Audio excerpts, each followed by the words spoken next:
Constable TSP 503, constable चालक TSP 47, constable band 71, कुल विज्ञापित पद थे 10,000। इसमें जो विभिन्न कैटेगरीज हैं, आप सबको पता है कि हमारी जो भर्ती होती है यूनिट वाइज होती है। तो 3 नवसर्जित सरकार ने 3 नवसर्जित महिला बटालियन अमृता देवी, कालीबाई एंड पद्मनी देवी की स्वीकृति दी थी 1500, तो उसकी हम पूरी भर्ती कर रहे हैं। तो एक साथ ही तीनों जो हमारी बटालियन है खड़ी हो जाएंगे। और 33% का आरक्षण भी पुलिस में किया गया था, तो जिसको भी हम लागू कर रहे हैं 33% के हिसाब से।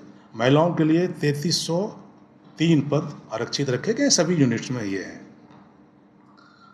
हमें 5,24,740 प्राप्त हुए आवेदन, जिसमें से टीएनटी के 1,05,000 थे और बाकी शेष जो हमने बताया जीडी ड्राइवर उनके थे। हमारी जो परीक्षा की जो प्लानिंग है वो 13 तारीख को 3 बजे से 5 बजे 9 शहरों में की जा रही है, जो सारे संभाग मुख्यालय हैं।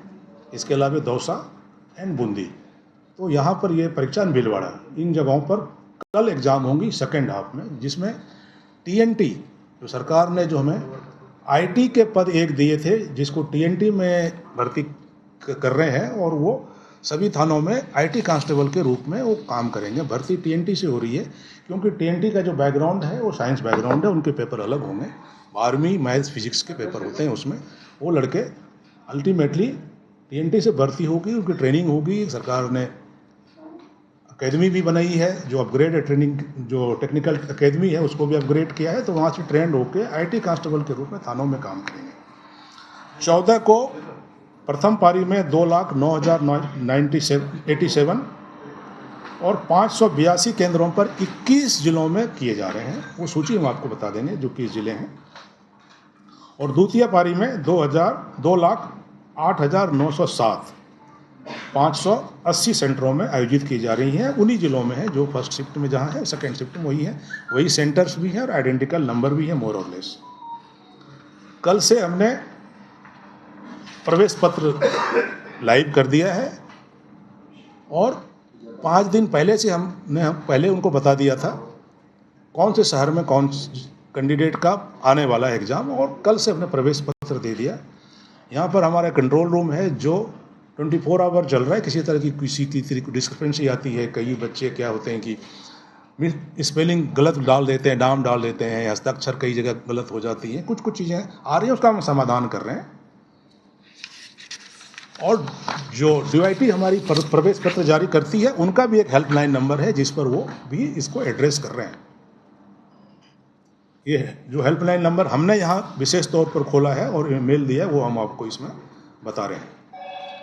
परीक्षा की पारदर्शिता शुचिता के लिए हमने जो कदम उठाए हैं उसकी मैं थोड़ा सा सिलसिलेवार ढंग से बताऊं कि पहली बार तो सभी परीक्षा केंद्रों के सभी रूम से लाइव फीड पुलिस मुख्यालय को आएगी। सभी जगह अनिवार्य किया गया है, कोई भी परीक्षा केंद्र के अंदर कोई भी कमरा बिना लाइव के नहीं है। सभी कमरों में सीसीटीवी लगाए गए हैं और कंट्रोल रूम यहाँ पर हमारा काम कर रहा है। फ्रिस्किंग की 2 स्टेज है। एक स्टेज हमारी है जो हमने अपनी टीम लगाई है संख्या के हिसाब से, जो डिटेल मैनुअल फ्रिस्किंग करेंगे।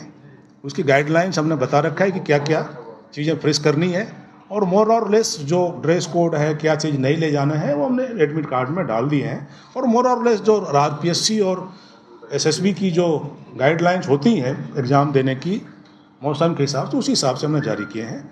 तो हमारे लोग पहले उसकी फ्रिस्किंग करेंगे, फिर जो एजेंसीज की टीम, जो टेक्निकल टीम है एचएचएमडी के साथ, वो उनकी फ्रिस्किंग करेंगे। उस फ्रिस्किंग के बाद हमने बायोमेट्रिक का प्रोविजंस रखा है, वो बायोमेट्रिक करेंगे, उनको सारा डाटा है वो बायोमेट्रिक करेंगे। बायोमेट्रिक के साथ फ़ोटो का भी मिलान करेंगे। किसी तरह की कोई डिस्क्रिपेंसी आएगी, वो हमारे पास कुछ आए हैं तो उसकी हम जांच कर रहे हैं। जांच करने के बाद जब ये परीक्षा केंद्र पर बच्चे जाएंगे तो उनकी हम डिटेल करेंगे। हो सकता हो कि मशीन्स में कुछ कमियां हैं, लेकिन हम मौके पर उसकी जांच करके तसल्ली करने के बाद उनको प्रवेश दिलाएंगे।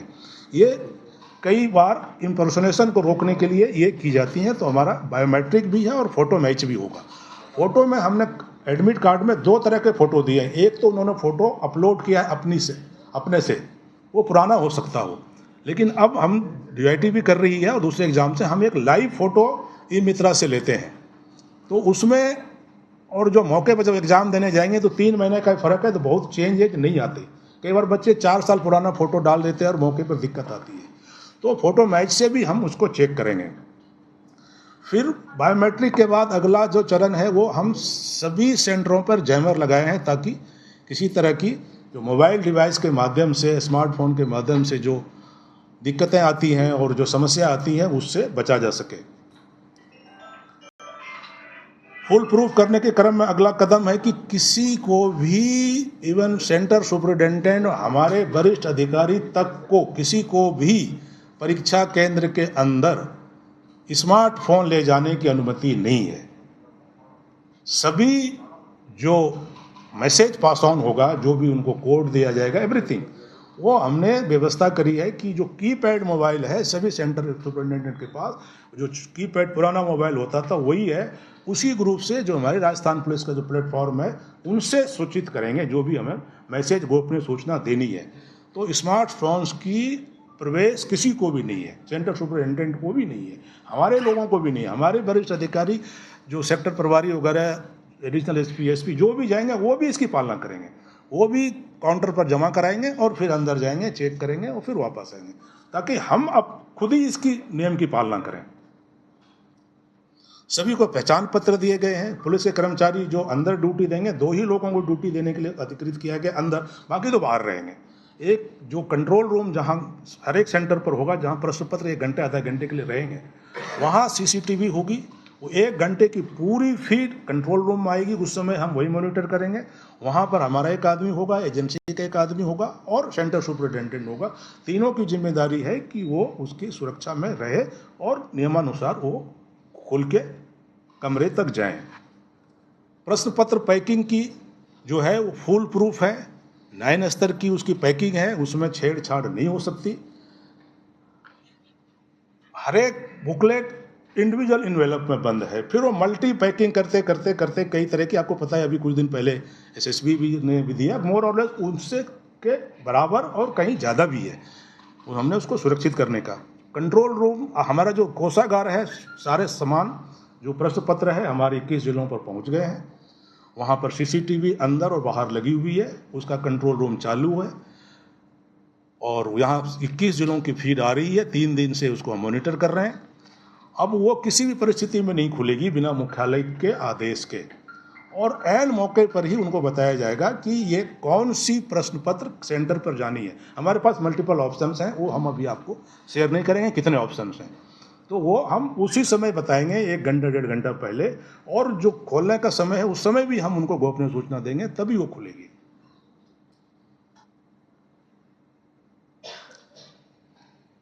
ट्रेजरी से कंट्रोल रूम तक ले जाने के लिए हर एक सेंटर पर एक गाड़ी और उसमें एक आर्म्ड गार्ड लगाई गई है, जो उसको सेंटर सुपरिटेंडेंट को सुपुर्द करके आएंगे। 2 सेंटर के लिए एक गाड़ी डेडिकेटेड है, उसमें 4 आदमी होंगे और आर्म्स गार्ड होगी, वो सुरक्षित उनको वहाँ पहुँचाएंगे। बाद परीक्षा फिर वो GPS मोबाइल व्हीकल में स्क्वाड के साथ यहाँ पर जमा होगी। पुलिस मुख्यालय में हमने कंट्रोल रूम बनाया है और उसके बाद आगे की प्रक्रिया जो होती है वो की जाएगी। कुल मिला के जो डिटेल्स हैं परीक्षा को लेके और जो हमारा प्रोसीजर्स को लेके, ये हमने आपको समझाया, और साथ साथ जिलों को जो हमारे SP, additional SP, range IG सभी इसमें लगे हुए हैं व्यवस्था में। परसों DG साहब ने सभी SP IG के साथ VC करके निर्देश दिए कि इसको टॉप प्रायोरिटी पर रख करके इसको अंजाम दीजिए, इसको कतई कोताही बरतने की जरूरत नहीं है। तो सभी IG SP पर्सनली इसको मॉनिटर कर रहे हैं।